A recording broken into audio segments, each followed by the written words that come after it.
Good morning. Here we have our teen buddy Drishti here and her mother, who's come here to talk to Drishti about her journey with Save Scrap and So Planet tomorrow.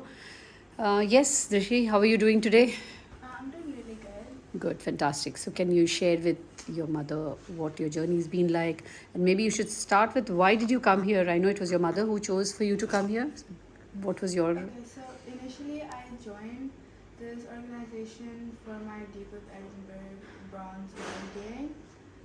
I started coming here a few months ago, and that's where I learned that they collect scraps from dealers so that they don't go to landfills and get wasted. We cut them into certain measurements like 5 by 5, 10 by 10s, and based on the measurements, we make them into bags, pillows, or sheets.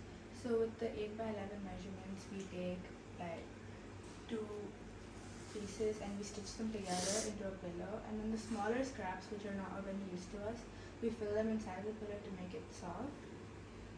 It's nice. And we make a bunch of these, and then we can donate them to people. And then with the smaller pieces of 5 by 5, we stitch them together to make bags. So each of these pieces are stitched together to make a bag, and we can do that. And then with the bigger pieces, which are more than 20 inches, we normally just clean up the sides so that we can make sheets, or like a sheet. Okay, it has multiple patches. Okay. Yeah. So when we make a certain number of these, we donate them to people in need so that they can get it. So we're achieving two milestones. We're giving things to people in need, and we're saving a lot of scrap. So far my journey with this organization has been really good. I learned how to do a lot of things, and I learned to refine my stitching, which I already knew a little bit prior. So yeah.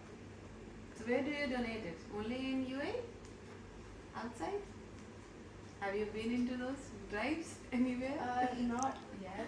Yeah, so I'll answer that question for Drishti. So I normally do not take anybody personally and go when we go for any gifting, because this is not one person's work.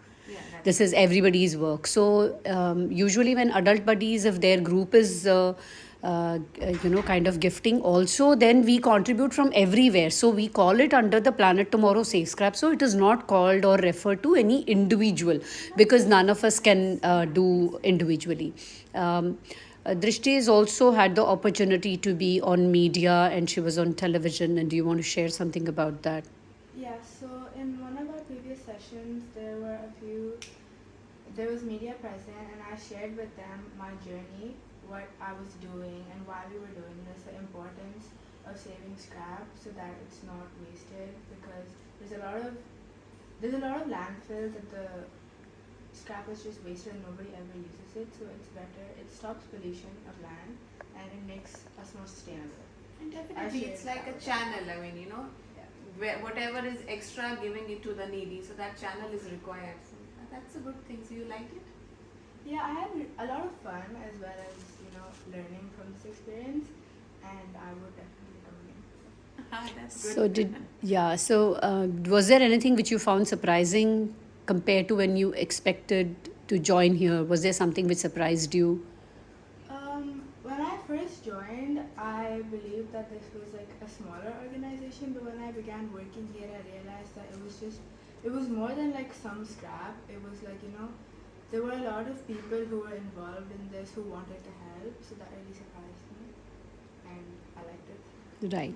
It was also during your sessions with us that we started working on the fish, and doing the fish, which ones we did for the fishing community. And then later on, we had a workshop here with teenagers for Let's Make a Fish. And instead of just a pillow, we tried to make fish, and so that we could help maybe people who are in need. So that was something which we did. This is just a sample of what, yeah. And What this fish is for? Sorry, I couldn't. yeah, so it's got scrap inside.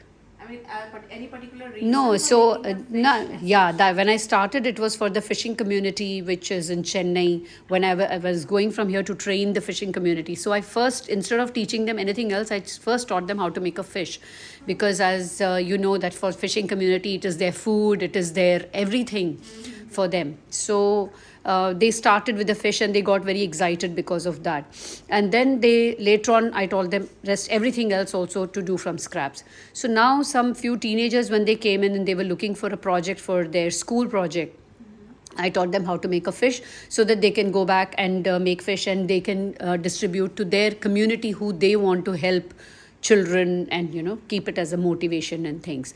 Another one of the teenagers who had come here for that let's make a fish session, she actually made some stars with scrap material for her cat to play with. So the idea is how much ever we can extend the life of the fabric scrap. So that is what Yeah, that is something. there could be a number of reasons. I mean, you could actually think about it, what extra, what else can be done Yes. for your future sessions. Now you know what is being done and what is already there, but how to expand further.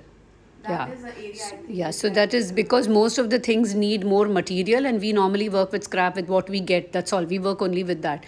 So there is certain constraint, but on her own, Drishti or any teenager or any adult is open to using their own scraps and doing something more, and for themselves or for contributing to the society. Either ways, that's okay.